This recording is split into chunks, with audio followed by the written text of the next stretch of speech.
Бесінші лекциямыздың тақырыбы ерекше білім алу қажеттілігі бар балаларды бағалау. Жоспар келесі сатылардан тұрады. Оқу жетістіктерін материалды бағалау жүйесінің технологиясы, Блум таксономиясы, функционалды сауаттылықты дамыту, оқу жетістігін бағалау, ерекше білім алу қажеттілігі бар балалар үшін бағалау жүйесінің адаптациясы, функционалды сауаттылықты дамытуда әдіс-тәсілдер. Ерекше білім алу қажеттілігі бар балалардың оқу жетістіктерін бағалау әдісінің маңызды аспектілері болып табылады. Ал ерекше білім алу қажеттілігі бар балаларды бағалау жүйесінің технологиясы мен Блум таксономиясы арқылы функционалды сауаттылықты дамыту тәсілдерін қарастырамыз. Оқу жетістіктерін критериалды бағалау жүйесінің технологиясы келесі сатылардан тұрады. Критериалды бағалаудың мәні: оқушылардың оқу жетістіктерін нақты критерийлер негізінде бағалау. Ал бағалаудың кезеңдері: оқу мақсаттары мен критерийлерді анықтау, әрбір оқу жетістігі үшін нақты бағалау критерийлерін белгілеу, оқушының жетістіктерін өлшеу мен бақылау, және бағалау нәтижелерін талдау және кері байланыс беру. Критериалды бағалаудың артықшылықтары: әр оқушының жеке жетістіктерін бағалауға мүмкіндік береді. Оқу процесін түсінуге және жетілдіруге бағытталған. Оқушылардың жеке даму деңгейін ескереді. Блум таксономиясы функционалды сауаттылықты дамытуда оқу жетістіктерін бағалау. Блум таксономиясының деңгейлері: білу, яғни ақпаратты қайта жаңғырту, есте сақтау; түсіну,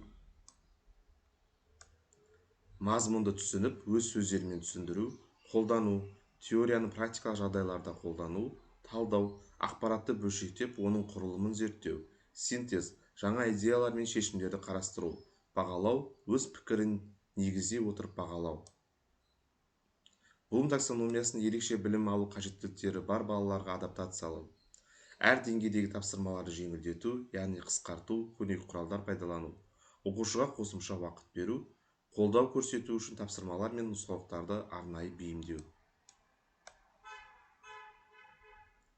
Критериалды бағалау және Блум таксономиясын адаптациялау тәсілдері: оқушының жеке ерекшеліктеріне сәйкес тапсырмаларды беру; тапсырмалардың күрделілігін деңгей бойынша реттеу; арнайы көмекші құралдарды, педагогикалық ассистенттер, арнайы техникалық құралдар пайдалану; оқушылардың оқу жетістіктерін кезең-кезеңмен бақылау; қосымша көмек көрсету, мысалы суреттер, схемалар немесе видеоматериалдар арқылы түсіндіру.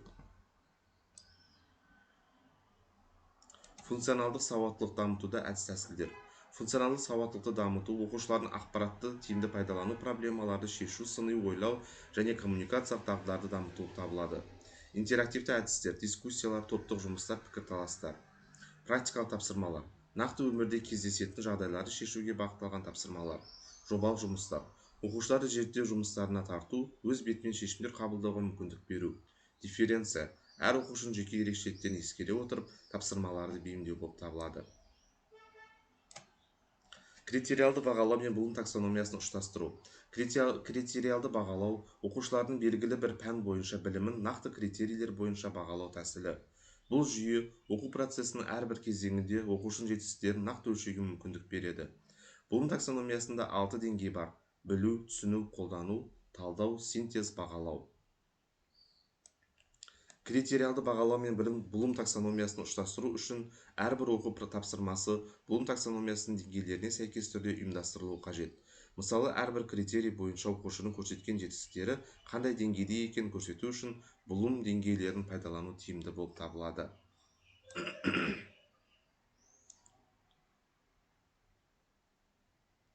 Ерекше білім алу қажеттіліктері бар балалар үшін осы бағалау жүйелерінің адаптациясы.